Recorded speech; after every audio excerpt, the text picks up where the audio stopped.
a espera acabou. A Klarna, aquela gigante do compre agora, pague depois, finalmente chegou à Bolsa de Valores. E olha, foi um dos maiores IPOs do ano, viu?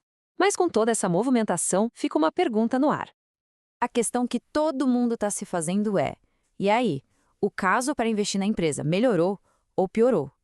Agora que a gente tem mais 6 meses de dados quentinhos na mão, vamos ver que a resposta, olha, não é nada simples. Beleza, então vamos mergulhar nisso. Para a gente entender de verdade esse IPO da Klarna, a gente precisa olhar para as duas grandes histórias que estão contando sobre a empresa. A primeira, a dos otimistas, é de uma fintech que é uma verdadeira máquina de crescimento, com uma aceleração que, nossa, é difícil de ignorar. O grande trunfo da Klarna, sem dúvida, é o seu efeito de rede. E para ter uma ideia, a base de consumidores ativos já bateu a marca impressionante de 111 milhões. Pensa só, isso é um salto de 31% em um ano. É muita gente. E esse efeito de rede, claro, funciona para os dois lados. O número de lojistas parceiros também explodiu, chegando a 790 mil, um crescimento de 34%. E quando a gente vê gigantes como eBay e Walmart entrando na jogada, fica claro que esse número só tem um caminho, para cima. E se isso não fosse o suficiente, o mais impressionante é que o crescimento da receita não está só forte, ele está acelerando.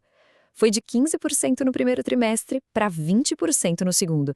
Essa aceleração é um sinal muito forte, principalmente lá no mercado americano, que é super importante para eles. Então, para fechar o argumento dos otimistas, a escala da Klarna cria um ciclo que se alimenta sozinho. É tipo uma bola de neve. Mais gente comprando atrai mais lojas, e mais lojas, bom, atraem ainda mais gente. Simples assim. Mas, como a gente sabe, toda a história tem dois lados. E por trás de todo esse crescimento impressionante, tem um quebra-cabeça bem complicado, o do lucro. E é aqui que o cenário para a Klarna começa a ficar, bem, mais nebuloso. A própria Klarna, claro, faz questão de destacar um marco. A empresa chegou ao quinto trimestre seguido de lucro operacional ajustado. Guarda bem essa palavrinha. No segundo trimestre, esse tal lucro ajustado foi de 29 milhões de dólares. Olhando assim de primeira, parece ótimo, né? Um sinal de que o negócio está saudável, escalando, ou será que não? E é aqui que a gente precisa colocar uma lupa, porque essa palavrinha ajustado é a chave de tudo. Será que ela realmente mostra a foto completa da saúde financeira da Klarna? Pois é aqui que o castelo de cartas desmorona. A palavra ajustado, basicamente, esconde uma parte importante da conta.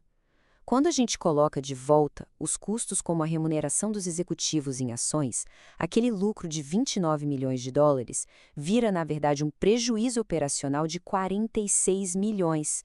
A diferença é gritante. E o buraco é ainda mais embaixo quando a gente olha para o semestre inteiro. O prejuízo operacional simplesmente mais do que quadruplicou em um ano. Saltou de 32 milhões de dólares para 136 milhões. É um sinal de alerta bem forte, não dá para negar. E vale lembrar que toda essa queima de caixa está acontecendo no meio de uma verdadeira guerra. O mercado de compra agora, pague depois é um campo de batalha. A Klarna está brigando com gente de peso como a Firme, a Afterpay e o PayPal. E detalhe, esses concorrentes já dão lucro. Ok, então de um lado a gente tem um crescimento explosivo e do outro um prejuízo que só aumenta. Como é que a gente faz para ter uma visão mais limpa da saúde real do negócio da Klarna? Bom, existe um jeito de tentar fazer isso. Os analistas de mercado costumam usar uma coisa chamada métrica like for like, ou LFL. Pensa nisso como uma forma de limpar a lente para ver o que realmente importa. Ela tira da conta eventos que só aconteceram uma vez e as variações do câmbio para a gente poder enxergar a saúde do negócio principal sem ruído. E no caso específico da Klarna, essa métrica LFL ajusta principalmente duas coisas. Primeiro, a venda de uma solução de checkout online que eles tinham, a KCO, e segundo, as variações do câmbio. Fazendo isso, a gente consegue ter uma ideia melhor do crescimento orgânico da empresa, ou seja, o que vem da operação do dia a dia. Certo. Depois de olhar todos esses ângulos, onde é que a gente chega? A verdade é que a Klarna hoje vive exatamente no meio dessa briga entre duas histórias muito, muito fortes. De um lado, tem a narrativa de que a Klarna é um motor de crescimento global com um efeito de rede que ninguém consegue parar.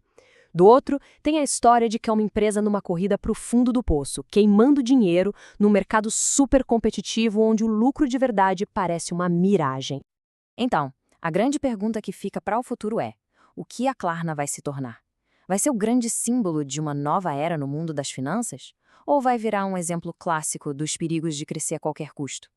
A resposta, só o tempo dirá.